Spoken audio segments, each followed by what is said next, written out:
Hi, everybody. You're very welcome. I hope you can hear me and see me okay. I'm just going to do a very brief introduction and then we'll start the show. My name is Ciara Heffernan. I'm the Communications Officer for the Rehab Group, and you're all very welcome to the event today. This is our first Fireside chat hosted by the Women's Network. So first of all, a little note about the Women's Network. The aim is to create a network to empower, connect and support women and colleagues from all walks of life. We have a new internet page dedicated to the network and a host of events coming up this year. We hope this will be the first of a series of events where we can hear meaningful and personal insights from leaders across our organisation. Today's discussion features Eimear Reilly, our Director of People and Culture, and Paula Cash, our Head of Property and Facilities Management. Eimear and Paula will chat together for about 20 minutes or so, and then we'll hand it over to questions. So there's a little Q&A function there for all the people who are joining online. If you'd like to use that function to stick in your questions, we'll get to a few at the end. And then if we can't get to them all, sure, we'll follow up with them afterwards. Today's event is in person here in Park West in Dublin head office. So to all people in the room, hello, and thank you very much for joining us. And we know that we have lots of people joining us virtually as well, and we are recording this session so more people can watch it afterwards. So to all the people who have joined online, thank you very much. I just want to say a quick thank you to the other members of the Women's Network, especially to our committee members, Sinead and Nicole, for all of their work, and to Rosie Cooney and to Maeve Malone for all the support with this event. So I'm going to hand over now to Eimear. So thank you everyone for joining us, and yeah, we'll kick off. Great. Thank you very much, Ciara.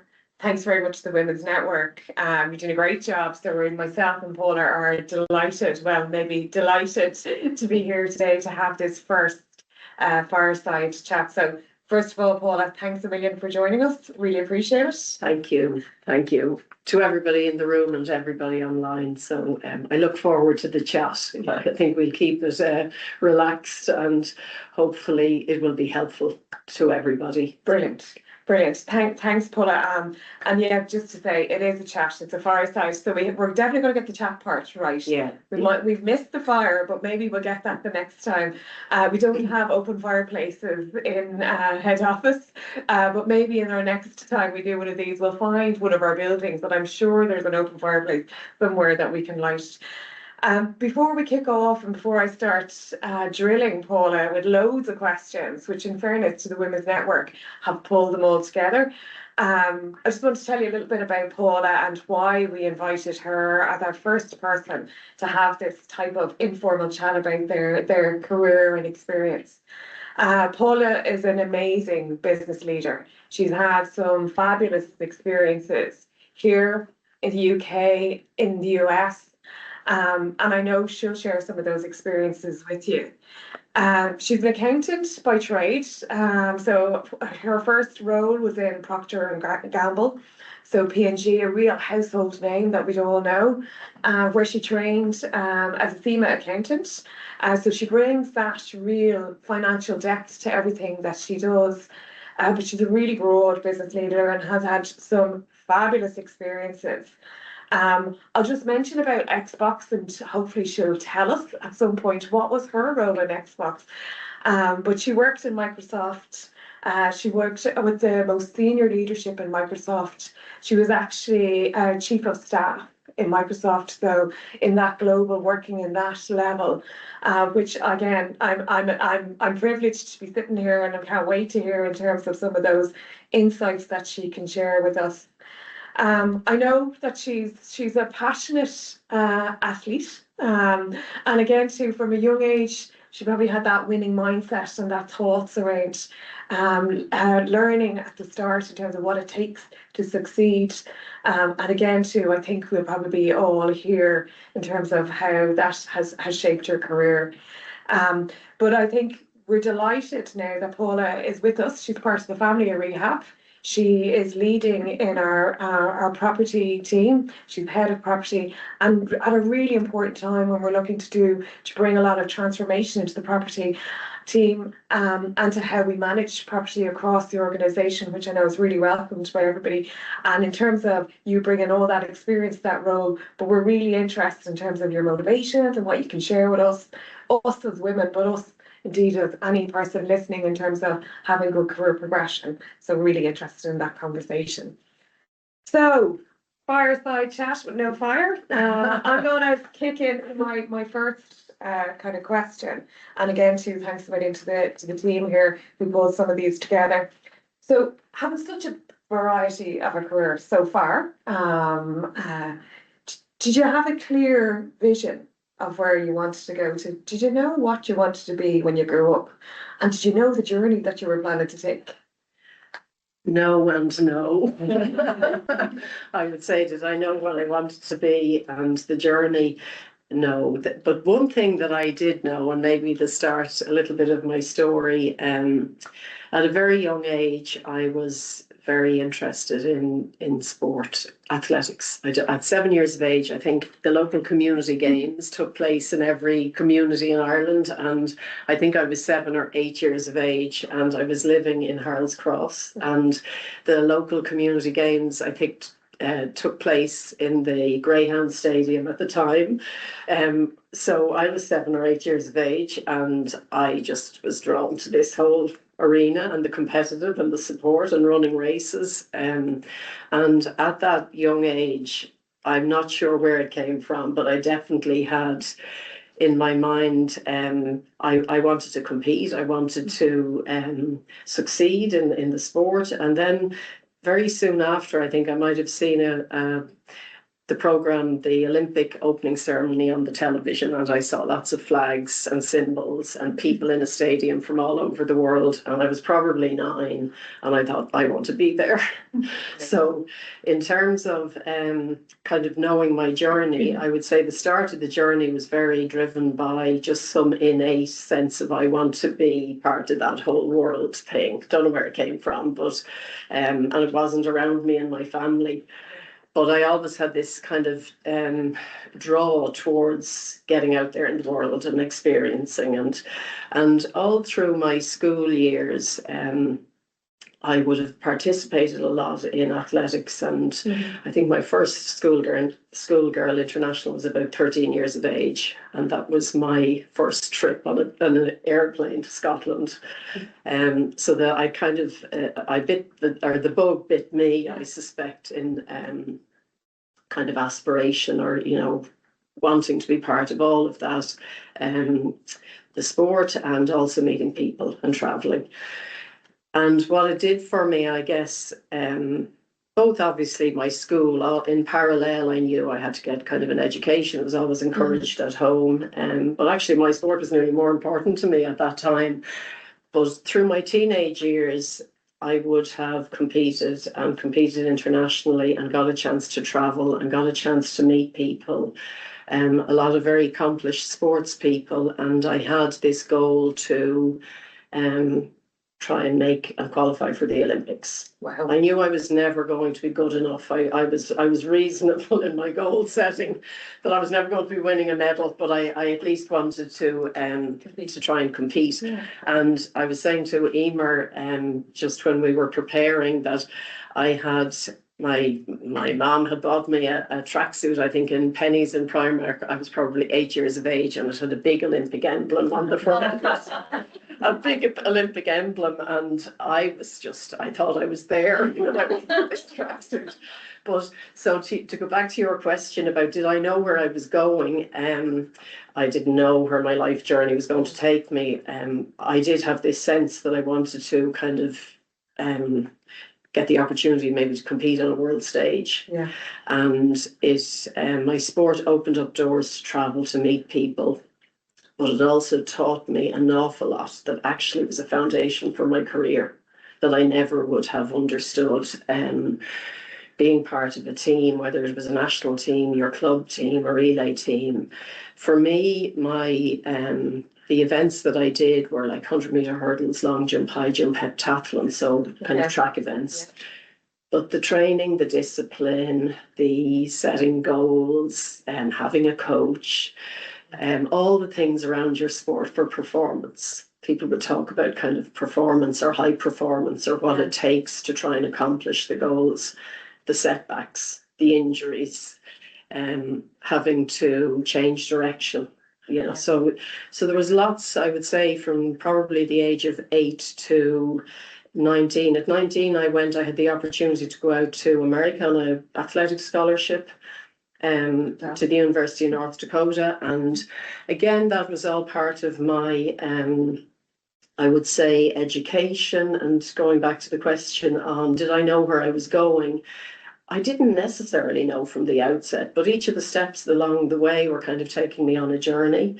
And I was learning all the time, and in some ways competing and trying to achieve and get better. But at 20, I had a very bad fall when I was in North Dakota doing long jump, and hurt my back. And that really kind of started to shape the next step on my journey. Okay. Because I knew I wasn't going to be able to reach the goals, which was disappointing in some ways. But when I look back at all the learnings and then the things that I carried over into my career, I could see where that played a big role for me. And equally, my exposure to connecting with people in different countries as I moved along in my career, and I was meeting people from all different walks of life and countries, it gave me kind of a grounding in being able to connect with people. So I suppose after I went to North Dakota and I had the injury, I came back to Ireland, and then it was, okay, what am I going to do with my life, you know, in terms of career? And I didn't know really what I wanted to do in terms of career. I thought I was going to be a teacher when I was in college. I did maths, geography, economics. I thought I wanted to teach. Yeah. So that was after your Olympics medal. But as you say, you have all the aspirations and they don't all work out. But I went into UCD and asked the career guidance gentleman for some help because I wasn't really so sure. And he asked me to do some psychometric tests, which I did. And then his recommendation was management accounting. And I had never done a accounting course in school or in college, but when he explained to me it, I had done maths, so I had kind of more of a mathematical mind than maybe linguistic. But I thought he explained that it was kind of finance within industry, as opposed to maybe legal and public accounting. Sure, yeah. And the industry interested me, because I knew that you were going to work within business, you know, and doing your accounting in parallel. So I then took off to London and went looking for a job as a graduate. And that's when I got, the job that I joined. It was the Gillette company at the time that got acquired by Procter & Gamble. Yeah. So I would say that that's kind of just a little bit of the background of my journey, but absolutely. I definitely wouldn't have known at my early days, I wanted to be an accountant or I wanted to be this. No, it actually, just kind of go on the journey. Yeah. It sounds like it changed significantly from where you started off, the Olympic medal, to be the accountant. You know, and we haven't even got into the later careers, even when you start your own business or any of that, you know. So so it's really interesting that the path that you start off on isn't always where you find yourself. No, just in particular with that piece around the taking that shift from the path you were on as a sports person, and obviously quite successful getting scholarship, and then having to pivot for something else. Yeah, and you're managing your own, you know, resilience around that. How did you, taking that decision, you know, coming back from a setback, how did you do that? I think you're in the moment. There's a little bit of synchronicity and courage and trust, I think, because when I went to interview with Gillette in the UK, the gentleman that I met, my first boss, a man, Dan Sullivan, so one, he had an Irish name, he was an American, but secondly, his wife is from North Dakota. Okay, yeah. And I was coming back from the University of North Dakota, and you're going, like, where's the next? Yeah. And we connected. I mean, in the interview, there's a little bit of connection there, and I was successful in getting my role with Gillette, which was kind of like a trainee role, a graduate trainee role. And to answer your point, Eimear, I would say that sometimes you're in the moment and you try and process the information around you and the opportunity. But I'd also say getting over the inner voice of self-doubt. Yeah. Like, and the inner voice of self-doubt can be very strong on some days, and you're thinking, what the hell am I doing here? Or can I do this? Or should I do this? Or even for me going into finance, I hadn't really done a huge amount of finance training. So I think my first year as a graduate trainee, I was just thinking, oh God, I didn't mess up. Each week I got to Friday and I thought I didn't mess up, or I haven't, you know, so you're going on a path of learning, and I think nearly just trusting that I felt I'd made the right decision when I joined Gillette. So it's like each stage along the way, you think, okay, am I comfortable with my decision? And you just have to be courageous. And sometimes it's serendipity too. Yeah. So take the decision, go with it in a kind of a way. And as long as it was going well for you and you felt comfortable, that was it was. And also I would say not to be afraid of the unknown. And I mean, I would replicate this. I spent about 9 years with Gillette, and even in the time that I was there, it was a great management training ground. So I started out in financial planning, which was kind of working with sales and marketing, and then moved into kind of legal statutory accounting, internal audit. I worked in manufacturing. So we were given a great broad kind of introduction to business and different aspects of finance. And like each role, you're just taking on something new and you're kind of having to learn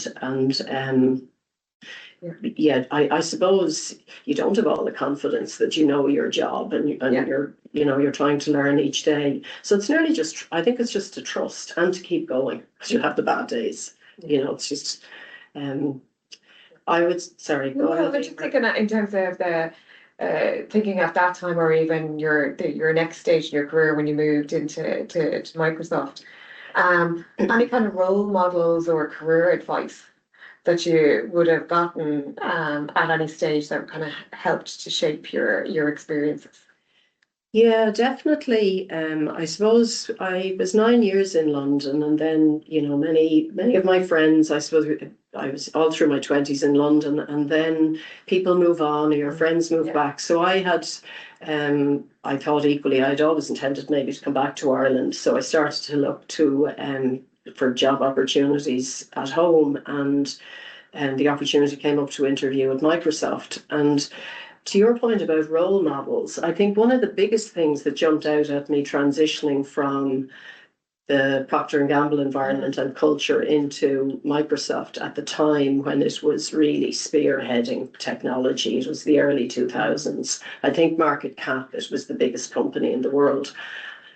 And me with the pennies tracksuit. I thought, oh, this is the world. Yeah, you know, this is world stuff. Yeah. I knew nothing about technology. So that was another giant leap of faith. Because I mean, I went from razor blades and Waterman pens over to technology, and the role model thing, it was more a generic thing that I was kind of observing that in Microsoft at the time, leaders were so young.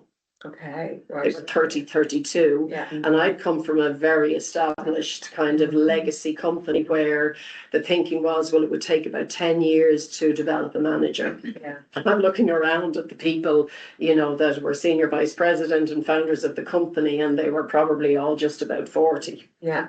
So that was an eye-opener. Organisation, though, at the time, by the way. So you'd expect that with a younger organisation versus, as you said, the older established organisations. Yeah, and I was glad that I had the exposure to both, because there's a real solid foundation, I think, that kind of Gillette and Procter & Gamble instill in terms of management practice and learning, but there was definitely the entrepreneurial spirit when I went in to work in Microsoft, and also the just the size and scale, I guess, of what they were doing, and the pace and the speed, and it was very fast paced. But actually, I remember when I went for interview, again going back to just connecting dots, the environment in Sandyford, and it has changed significantly since. But I walked into an open plan area where all the world flags were hanging from the ceiling, because the kind of customer support teams and you know, people were, if the people were supporting the French market, there was French speaking people. So it was very international. And of course, I thought, oh God, this appealed to me. Yes. So there's always been in my DNA, I think, just this interest, I suppose, in people from all countries and walks of life. But going back to the role model thing, I looked up yesterday because I thought it was kind of important that at that time in the early 2000s, overall in the company in Microsoft, there were maybe only about 15% women. And there might have been 2 to 3% women that were in leadership roles. Very different. So it was predominantly kind of a male environment. But if I go back to my childhood, I grew up with 4 brothers. Okay. And I think when I was running the races, I never differentiated. You just go out and compete. So I went into an environment that was kind of a very male environment, and mainly male leaders and great men and great role models and people that I would to this day respect in terms of the encouragement that they gave. But there weren't too many women there at the time.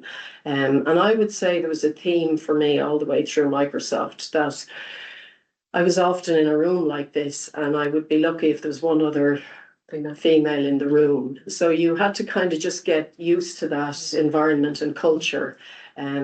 It's actually something I really welcome in Rehab. It's a much more balanced. Absolutely. And I think that's, for me, that's more my, I'm sure for most people, but I just think it's, I don't know, just seems more harmonious. Kind of type of culture. Absolutely. It's so much more inclusive. You know, we've over 70% of our workforce are female, which is brilliant.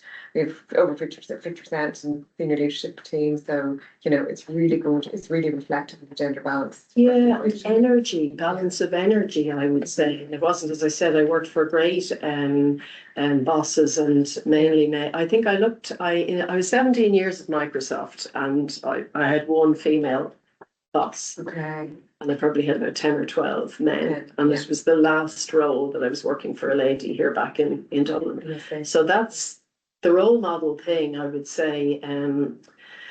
That was just part of my experience. But when I went out to the US and I got the chance to observe senior women executives, firstly, I would say, you know, you're humbled to be around people like that. They're incredibly smart. It's just kind of a given. But I think the way they carry themselves, the way they support their teams, the scope of responsibility, it was an education for me just to be there and to observe. Yeah. Okay. You know, and there were some great women. And actually I found the more senior, nearly the more humble. A lot of the, you know, most of the women that I was around were very approachable and they had very tough jobs, but there was definitely empathy there. You know, there was empathy for whether it was for the customer or for the team or for the org. And is there any leadership traits that you would have observed or taken from them that you actually went, yeah, that's something that I want to develop? Yeah, one person that definitely I observed and learned from a lot was a gentleman called Chris Capicella, who's the CMO of Microsoft. So just in the last 10 years, he recently retired, but he was reporting to Satya Nadella and he ran marketing for Microsoft. And he was, you know, the most humble individual and the most approachable and supportive. I mean, hugely, went to Harvard, but none of that would have been evident. None of that would have been evident. So nothing that, how do you know he went to Harvard? Not in a million years. Yeah, and equally when somebody would come into the room, he was very relaxed. I mean, when that type of individual or person was on, I mean, their minds went at 100 miles an hour. I mean, they could look at businesses top to bottom, left to right, really quickly. Okay. And you did not go into the room without layers of preparation. Right. Layers of preparation. Okay, so learnings as well. Yeah. That you've taken. Have you taken that further into your own career or? Yes, in that I think in any leader environment, even if I look at maybe, I think I was just here within a month or two and having to, for property, I think we had the property internal audit on the agenda for the rehab board. Yeah. And I would pull upon my past experiences, knowing the environment that you're going into and what's important for the people around the table and the preparation. And you always put in way more preparation than you necessarily need when you're there, but you can't not do that. Yeah, great leadership lesson. Yeah. Brilliant. And what about, Kira may have mentioned at the start, the Women's Network really keen on developing mentorship. So women for women within rehab. But where did mentorship show up for you in your career? All along the way, mentorship and say coaching, and I had to go back and educate myself this week. It's like, what's the difference between a mentor and a coach? And my brain processed it as the mentor is somebody that has probably walked in your shoes. They've been there before. It's like a business leader that's ran businesses, and often then the coach is somebody that really helps you hone skills, or they're an expert in certain capabilities or skills. And when I look back to my younger years as an athlete, I would have always had a coach, and it was for high jump, or it was for, you were learning skills, and the coach would really help you hone those skills. But the mentor was different in the sense that it was probably broader and more holistic, understanding you as a person, what makes you tick, your strengths, your weaknesses. Yeah. Also what you're trying to aspire to do. But it was always somebody maybe who had been there, done that. I think the mentors that came along for me, it was less formal and more informal.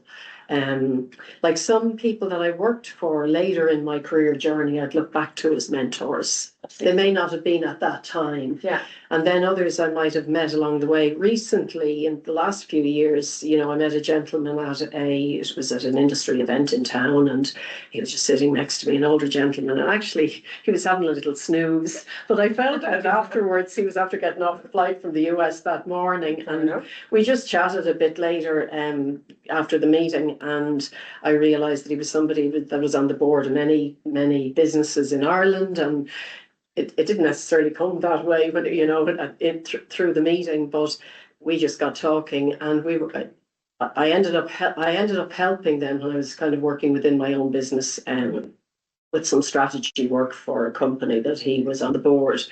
But that gentleman has become a mentor more recently in life. So that was just an opportunistic scenario at an industry event where then I met somebody, and there was kind of a meeting of minds. Yeah.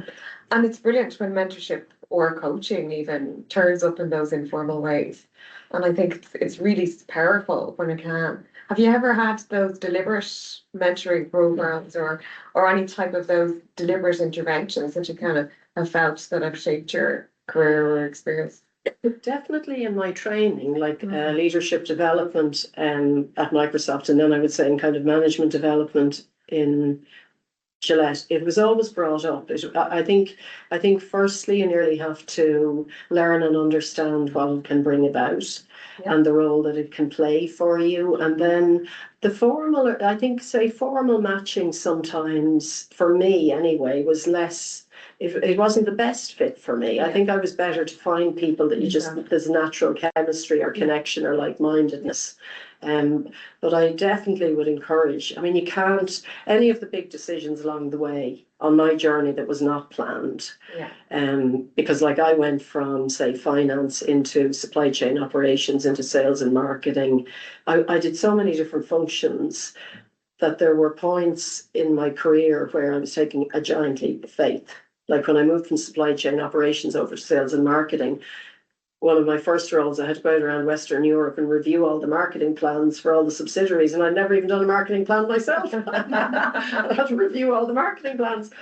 So I think those mentors or coaches or people that give you the push and say, oh, you're well able to do this. Yeah.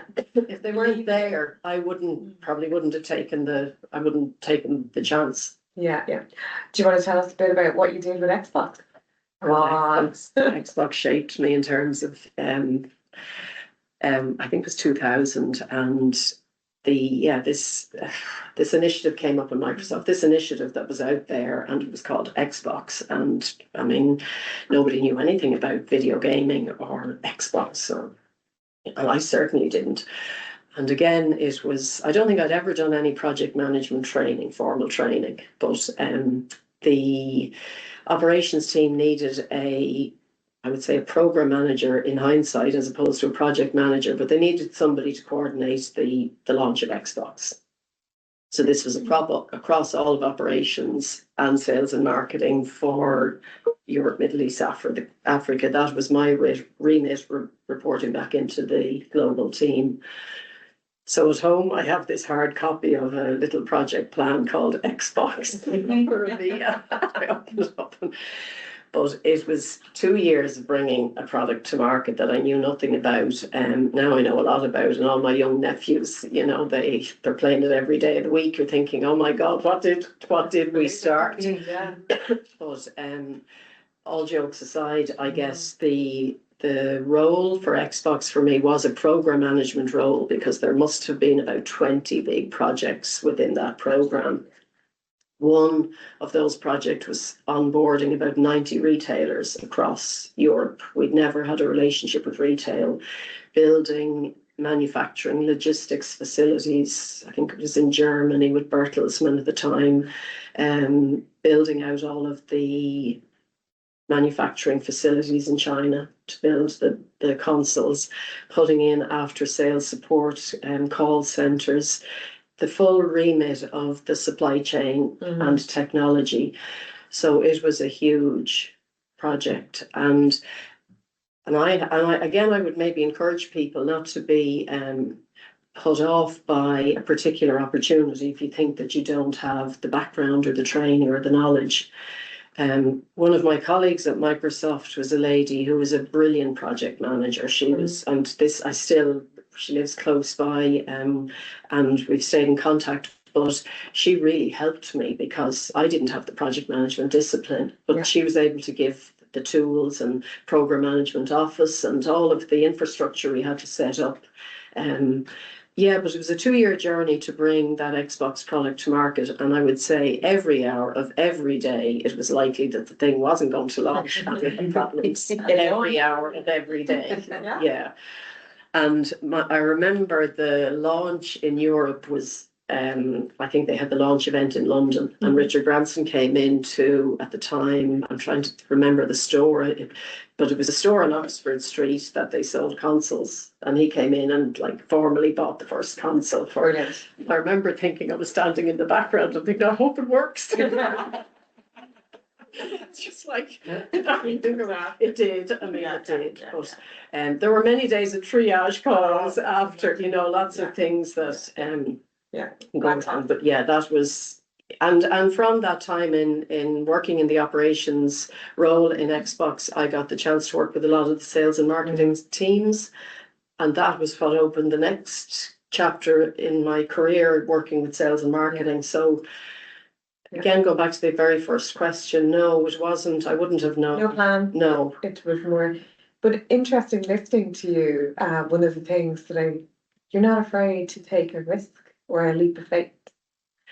No, I don't know what it is in terms of I seem to I think actually Kerry and I we were saying this week, but am I drawn to these big challenges? You're kind of thrown into spaces where I'm not put off by a big challenge or I don't underestimate it, and I know and it's not just about yourself, because when you take on these challenges it affects so many people. I mean, and you're trying to do the best you can, whether it's within a business or even when I look now with Rehab, and I absolutely understand. I just know, like we say, I've been saying to the team, at the heart of everything you do is the service user. Absolutely. Like at the heart of everything. I think the last company I was working with was a Belgian tech company, and the CEO, he used to often it's the heart. It's just, I think you have to have that in you naturally. And then, yes, you bring all the other skills.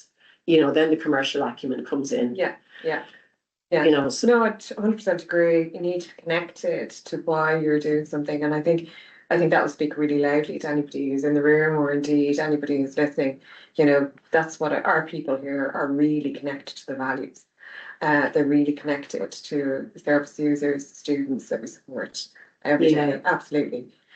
But it's the risk bit. I think feel the fear and do it anyway. You know that book, but it's easy. It's easy to say it out there. So I think the do it anyway for me was just when you're kind of in the heat of battle, you just keep going. Yeah, brilliant. You just keep going, or maybe it was that early, as you said, will to win. Like when you're in sport, you overcome so many challenges. I think I'm always intrigued, and I love today. You watch like even the last Olympics in Paris or in London, and you hear the stories of all the athletes and what they overcome. Absolutely. And Amazing. yeah, I think the risk thing, it's just you just keep going, you know, and you just have to believe that you're going to succeed. Yeah. Like with that Xbox thing, I mean, really, we felt every day you're on the edge of a cliff and a wing and a prayer, but you just keep going. And also the mindset of we'll find a way and you'll find a solution. And Love that. That's great. Yeah. you know, and then helping one another. I mean, the other thing I would say in the risky spaces, I can probably share it now with Xbox, but one of the Christmases shortly after we launched,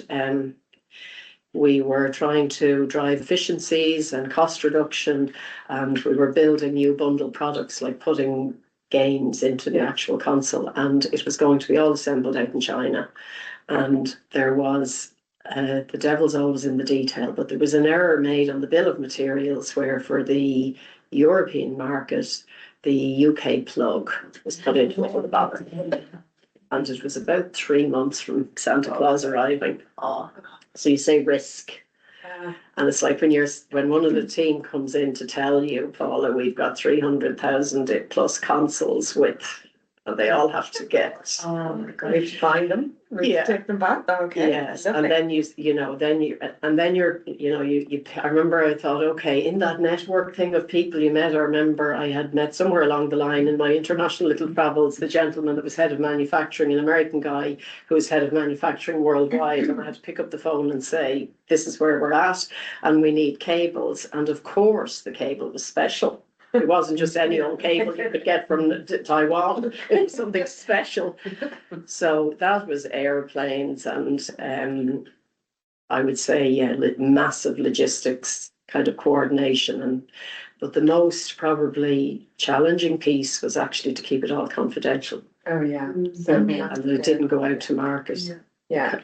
You know, so, but I would just demonstrate that competence and confidence in the products and in the organization. Yeah, and just because sometimes I think we all know sometimes these situations can grow legs. Yeah. And before you know it, it's just all over the media, all over the world. So it was just really important. And I think when you're dealing with high risk too, that confidentiality and calm.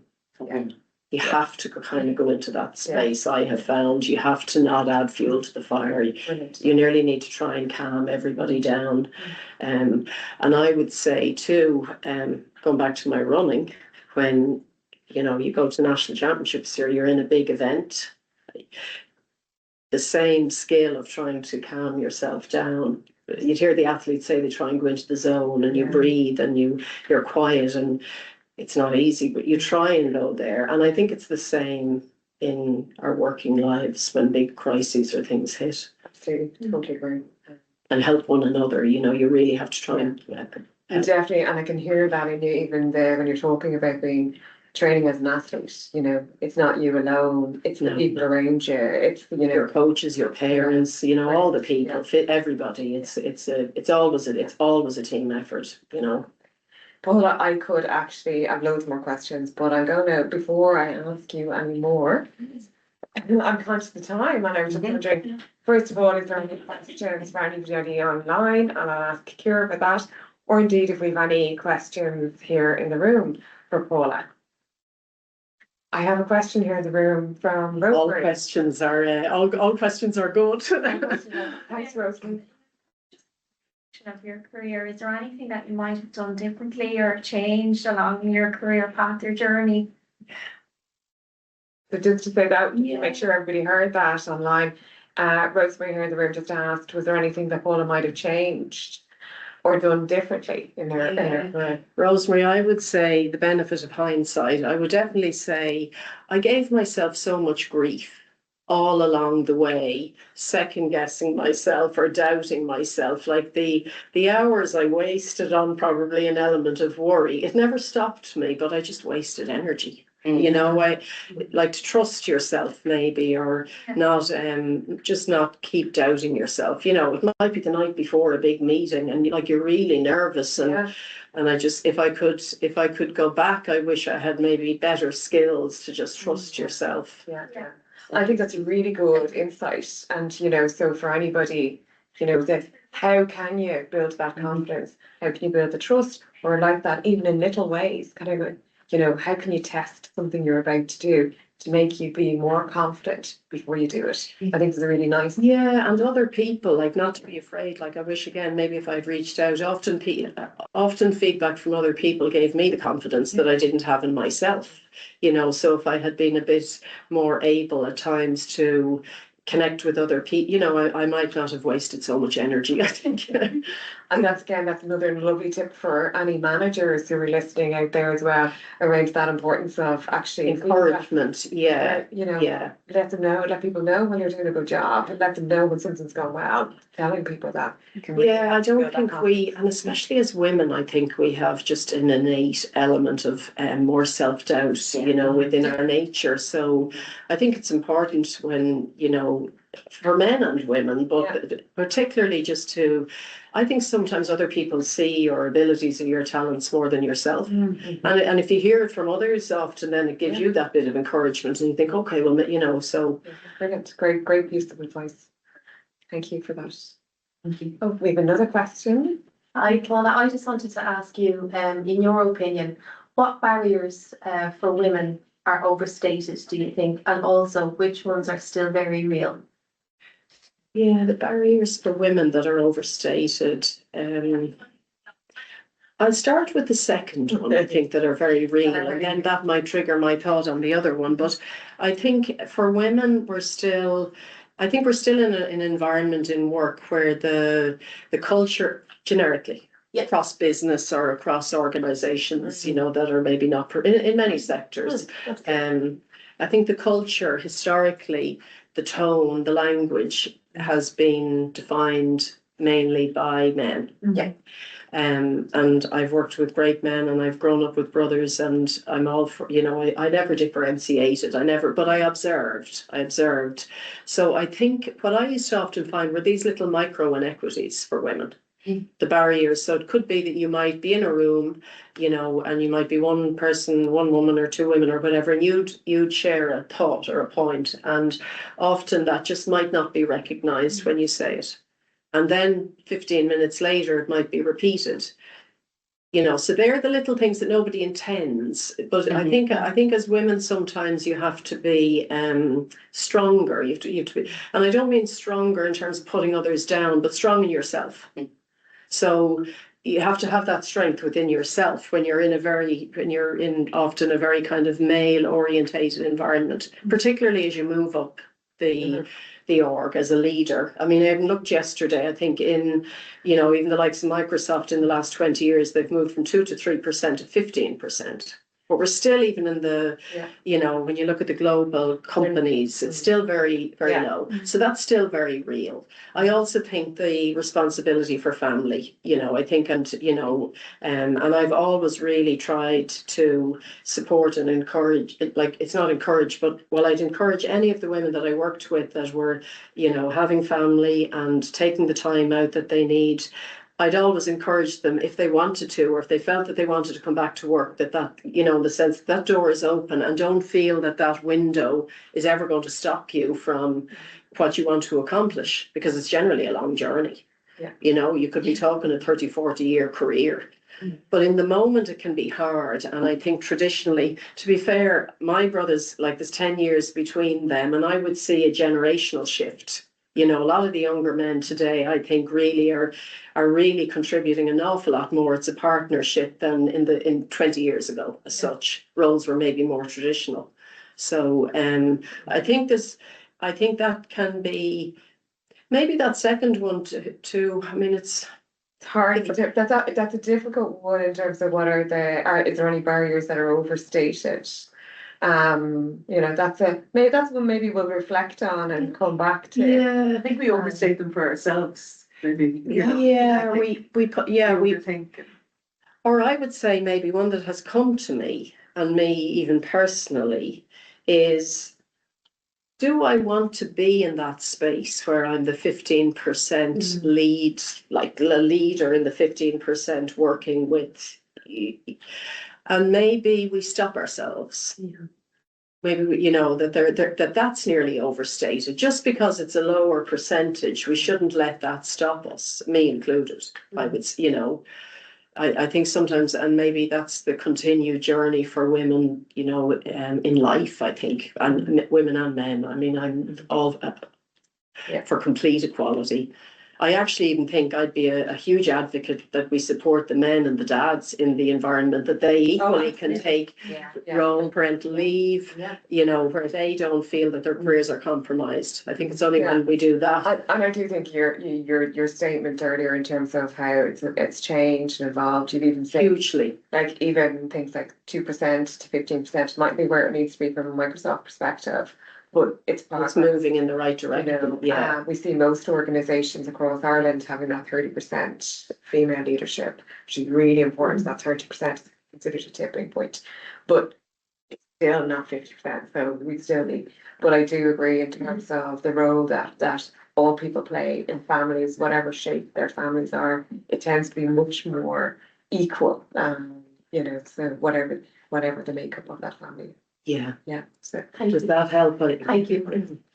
Kira, is there any questions online? We had a question in advance come in, and it was around the Women's Network. The question was, have you ever worked in an organisation where there was a Women's Network previously, and what would you think the benefits are for a corporation or an organisation this size to have a Women's Network? And trying to, I mean, there were definitely forums in Microsoft, for kind of women's groups. I think that it's a supportive environment, and I think connecting and it's like not necessarily just network, but building the relationships with other people. I think the opportunity sometimes just to step away from our desk and our to-do list and be there to support other women or our colleagues is hugely beneficial. It's hugely beneficial. I think sometimes we all struggle with the time to do it. It's like when we're there, we feel the benefit, but it's just kind of taking ourselves away. But because, and particularly as say women that are progressing through their career, you can definitely benefit from the support of others that maybe have gone before you or have, Like I remember when I joined Microsoft, kind of my first, I want to move on to be a director within the company. There were very few, and then I think even when it was like general management, there are very few. But when you see other women or you're in the network and those that you get the chance maybe to meet, it makes it more human or more real or more possible, maybe, as opposed to somebody that's out there and you think, oh, well, they may have special talents but when you meet them within a network environment and it's more personal, then they're real. You often hear that they've been going on the same journey or they've, gone through similar kind of challenges. Yeah. I've been in organisations where we've had really successful and thriving women's networks. So I've worked both in the Central Bank of Ireland and indeed in AIB. So financial services would be one of the ones that kind of really promoted, but again, too, because of where they came from in terms of a low base for females at board. So they, very much driven through the need actually to have those. To have good representation at board, at executive level, and indeed at management levels. So the effectiveness that I have seen in terms of strong women's networks is about driving that cultural change within organisations. So we have as I said at the start, we have 70% of our population is female. So it's great and it's fantastic. So we have women working here. But what we want to make sure is that every female has the opportunity to have that thriving, successful career that they choose to have, and that they have an environment that is really supportive of her. So that's what we would absolutely aim for the Women's Network to achieve here. Any other questions? We're good. We have similar questions in, but you've answered, around them already, so that's perfect. Thank you very much. So just to say then, Paula, thank you so much. That has been absolutely amazing, really, really insightful. I know Paula said to me at the start before we kicked off, she said, listen, if anybody wants to reach out, if anybody wants any more insight, any more advice, she'd be totally open for that. So I want to say thanks a million for that. In the same way, if anybody wants to reach out to the Women's Network or to myself, absolutely do it. We'd love to hear if you think this is worthwhile. As we said at the start, it's our first Fireside chat. We'd love to do them again. If anybody would like to volunteer to be in Paula's shoes, and if they have a story to share, doesn't have to be the same as Paula's. We all can learn something from every female, and every female's experience can teach each of us something. So internal or external, we're happy to reach out to get people to participate in these. But again, Paula, thanks a million. And within the room here, Paula Bluff.